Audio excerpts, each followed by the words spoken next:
One visit at the ostrich farm in Barka, in the outskirts of Muscat, the capital of Oman, and I knew I wanted to know more about this giant, flightless bird that strongly resembles a dinosaur.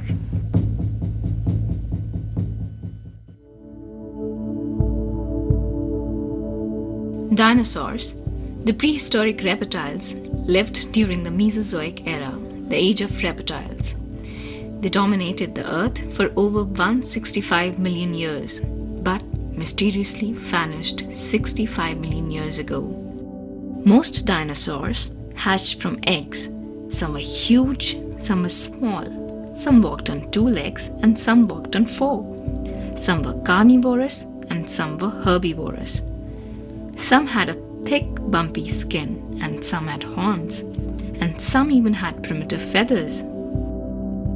Dinosaurs are a history now. All that is left of the dinosaurs are fossils or birds, as perhaps they still live on as birds. Well, the bird-like dinosaurs and birds share approximately 80 characteristics. Most of these are technical features of the skeleton, the skin, and the feathers. And there are dinosaurs that are even more bird-like than the first fossil bird, Archaeopteryx. The most famous of these is probably Velociraptor, the dinosaur star of the film Jurassic Park. Well, Archaeopteryx, the first bird, had teeth on the jaws. It also had a very large claw on the wing, and it was probably a very weak flyer. There is a group of small dinosaurs that have these same characteristics, and among those are feathers on the forearm, which is has a shape very similar to a wing. These dinosaurs were fast runners that probably ran along in much the same way that an airplane takes off, and by flapping their wings were able to gain flight. So it is likely that this is the most probable ancestor to the birds.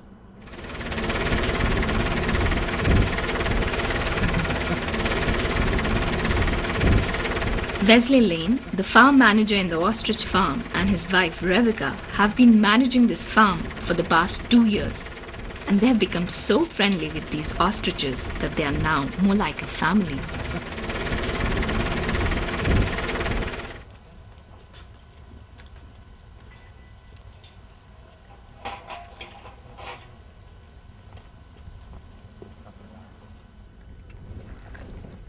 Ostriches are the largest and the strongest living birds, attaining a height of 2.8 meters, which is about 8 feet tall, and they weigh around 150 kilograms.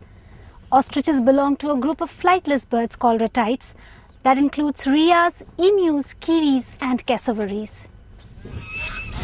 For over 40 million years, ostriches have watched this earth. Today, wild ostriches are confined to the deserts and plains of Africa. But the domestication of this big bird is generating big business in many parts of the world.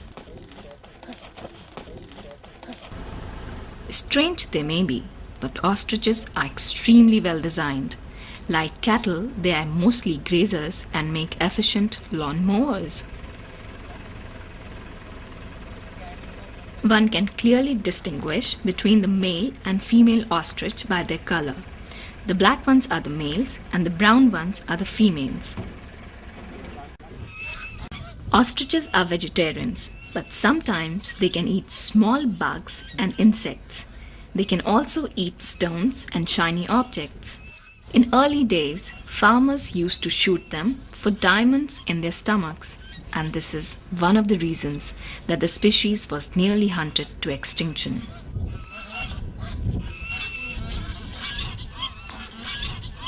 Ostrich feathers was another reason for its extinction. Ostrich feathers have been prized by humanity for 1,000 years as they were worn in crowns and hats. And in recent times, they are prized by fashion designers for its beauty. Ostrich farming basically originated from South Africa. That's where the monopoly of the world market is. It's been farming for some 200 odd years, They were farmed purely for feathers at that stage. The feathers were worth their weight in gold. They were very, very valuable. Nowadays it's a totally different story. They farm purely for meat and leather, which is the most expensive part of the ostrich, is mainly the leather. There's no longer a threat for extinction, as they're now released back into the wild in South Africa and all over the world. Even in Oman, they were hunted to extinction a few hundred years ago. We have now reintroduced them to the Sultanate of Oman. We have three main species of ostrich. In South Africa we have the Cape Black Ostrich, which is our species of birds that we have. We also have the Namibian White, and in Kenya you have a Kenyan Red, which is the largest of all the ostrich species. Ostrich is no longer an endangered species, as it has been raised commercially for more than a century. Ostrich breeding, raising and marketing has been an active industry not only in South Africa but also in many parts of the world, particularly in the United States, Australia and Canada. Good thing about ostrich farming is there's absolutely no wastage in ostrich farming. Every part of an ostrich can be used. You use the meat, you use the leather, you use the feathers, and of course you use the eggs too. The feathers were very, very valuable in the 1800s.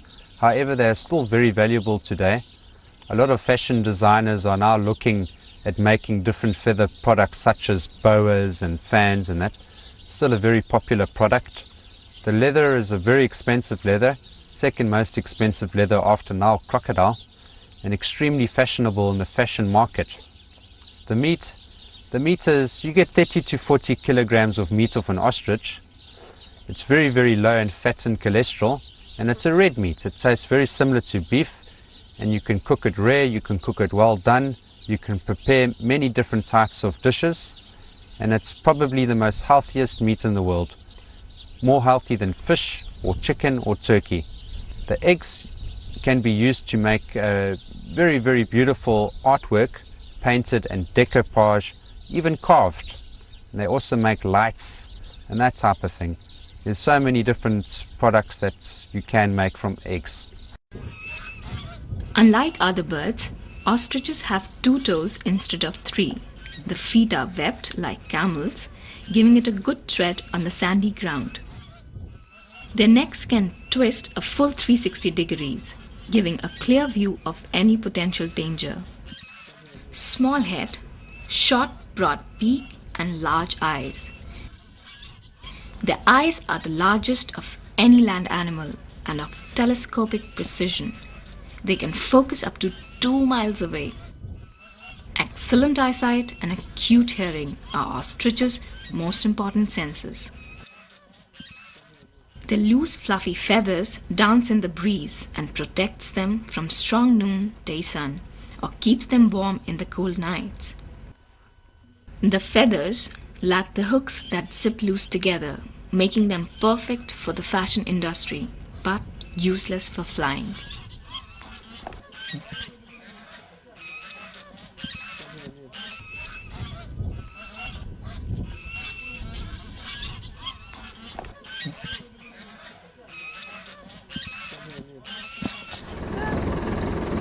Ostriches are rapid runners and can reach speeds of about 65 kilometers per hour. The long legs adapt them to roam great distances in search of food and water and are capable of powerful kicks against predators. Prized for their feathers, skin, and low-fat, low-cholesterol meat, ostriches are fast becoming rivals to cattle. But unlike domesticated animals, these big birds are still wild at heart.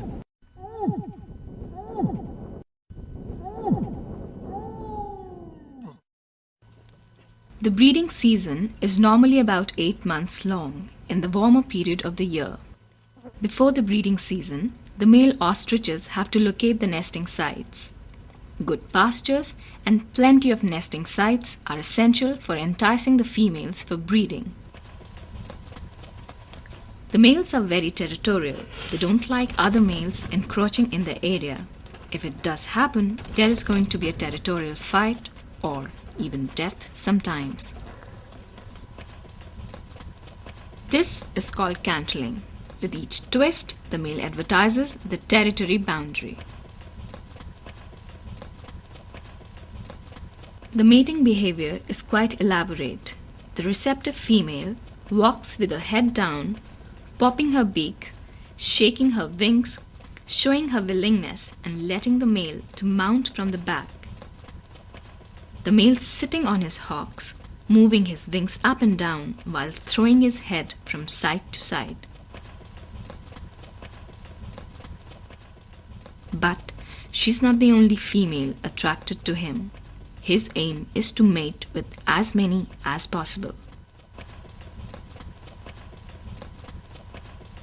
After mating, the male digs a depression in the ground by sitting and digging with his legs, pushing dirt backwards, forming a nest. Eggs are laid in these nests, and the male usually sits on the eggs at night, while the female incubates during the day.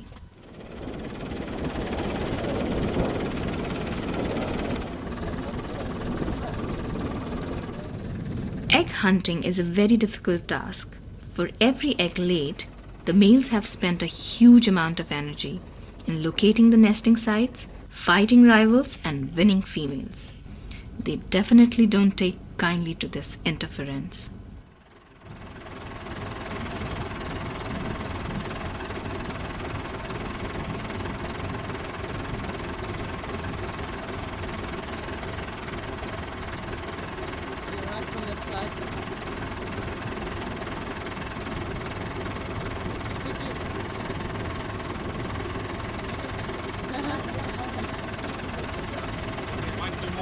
More eggs there.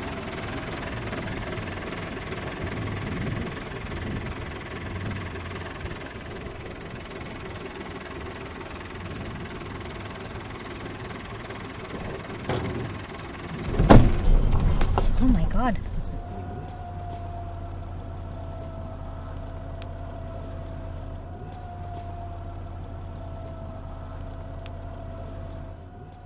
Female ostrich can lay 60 eggs, each weighing 3 pounds.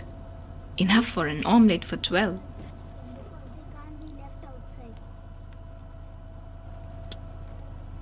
The shell is so strong that it will not break even if you stand on it with both your legs.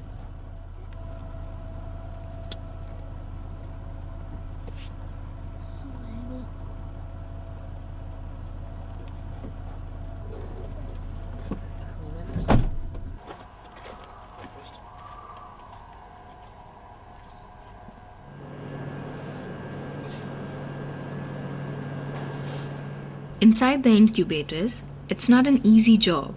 Conditions must be closely monitored. The eggs are kept at a steady temperature of 36 degrees, and each egg is numbered and regularly weighed to check the progress. There's the air bubble there.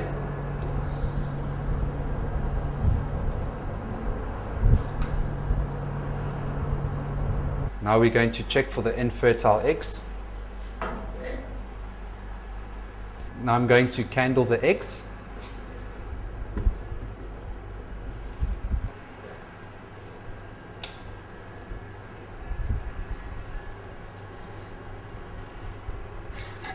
And this egg is infertile. Transparent. You can see right through it. That dark shadow, that's the yolk.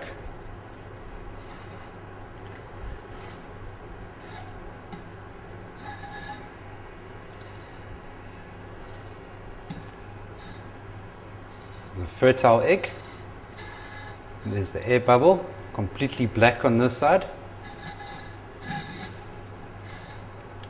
Still forming, it's about 20 days of incubation.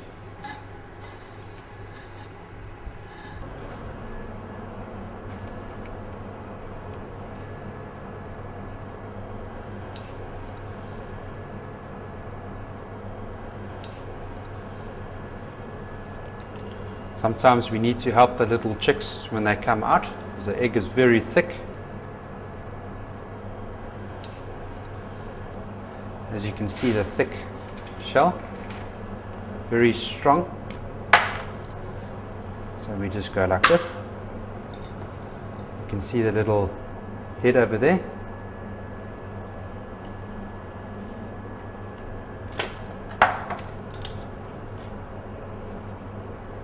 Gently take the membrane away, and the foot is always over the head, always, and they actually hatch with little toenails.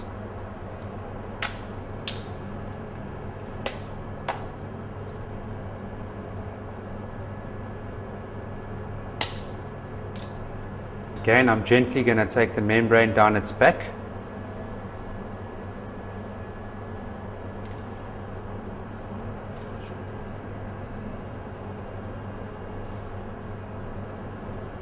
And this back.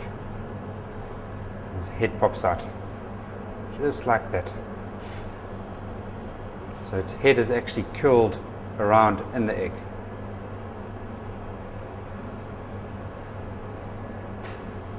And they've got little belly buttons which are connected to an umbilical cord, as you can see there. That's connected to a yolk sac, and they can survive for a few hours without eating. Now what I'm going to do now is place it down on the carpet and gently take out the membrane, because you don't want to rip the umbilical cord, otherwise it'll bleed a lot. And I'll just take it out. And there we go. In a few hours, this thing will be up and running.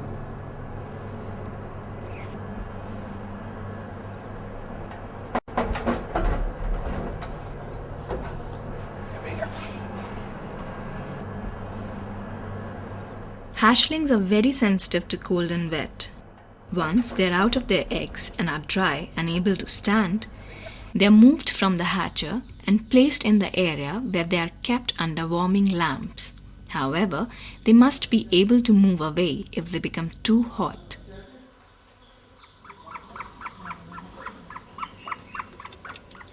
For the first 2 days, the chicks are fed with grit in the form of coarse-grained quartz sand.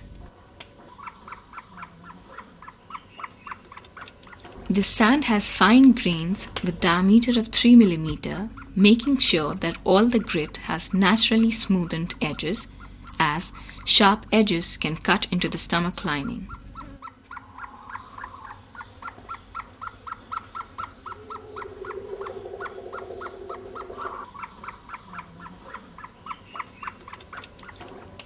The ostrich chicks are also provided with other eggshells and starter crumbles.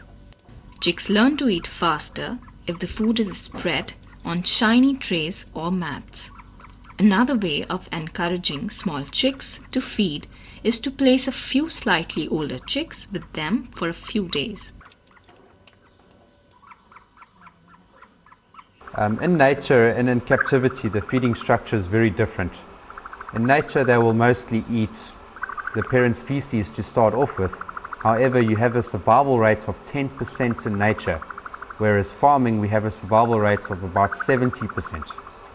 This is the main reason why we do everything artificially. After they're 3-4 days old, we move them in a different camp, where during the day they will spend the whole day outside, and at night time we bring them inside under warming lamps, because it can become quite chilly at night. It just increases their chances of survival. In nature, they've got a pretty good survival. As you see their pattern on their back, it's very similar to a hedgehog, which not many animals would like to take a bite into that. So they've got a very good natural survival, but however, it's still 10%. To a farmer, each chick is worth its weight in gold, not just for its meat and feathers, but because each female could mean 1,000 eggs in lifetime, and males can father even more. Growing at 1 foot a month, it'll be a little more than a year before they reach the size of their parents, move as fast, and become the biggest birds that has a strong resemblance with a dinosaur. Recent evidence indicates that ostrich and the other members of the ratite family have a lot more common with dinosaurs than was previously thought. And this evidence, blended with the fact that ratite family has a very little in common with other bird species, has caused the scientific community to question whether ostrich is really a bird after all. Biologists have believed that the ratites are the large flightless birds on Earth today, were probably the most basic type of bird and perhaps descended from the dinosaurs. The ratites, as I said, are flightless, and their name comes from the fact that the breastbone or sternum is very much reduced compared to other birds. This part of the sternum is where the flight muscles attach on birds, and being flightless, there is no need for large muscles, and therefore the sternum has this very special shape that all flightless birds have. It is believed that the ratites actually evolved from a type of bird that was probably more similar to our modern flying birds. The ancient birds, even after Archaeopteryx, had diversified into several types. Some of them were strong flyers. Others were aquatic diving birds that fed on fish. And these are more directly descended from the bird-like dinosaurs that we've been talking about. So we see the appearance of the ratites much later in the fossil record, which suggests that they are not in any way directly descended from the dinosaurs.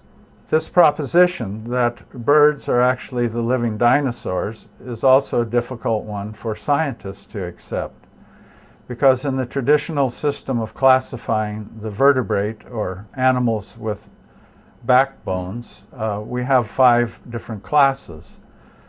Fish, which are animals that everybody's familiar with, is one class.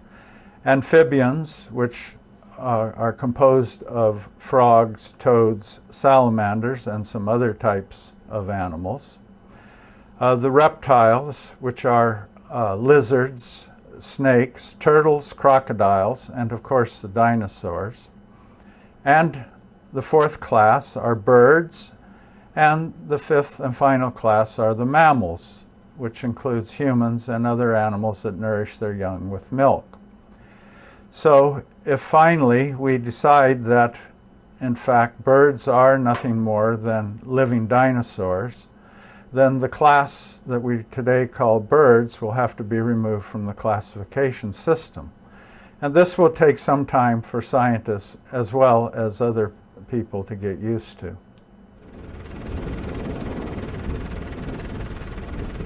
The dino birds are certainly impressive, but unless more fossils are found that fill in the gaps between dinosaurs and birds, the debate will continue. In the meantime, as long as you feed the ostrich with their favorite food and give them the space for survival, they won't care what you think about them.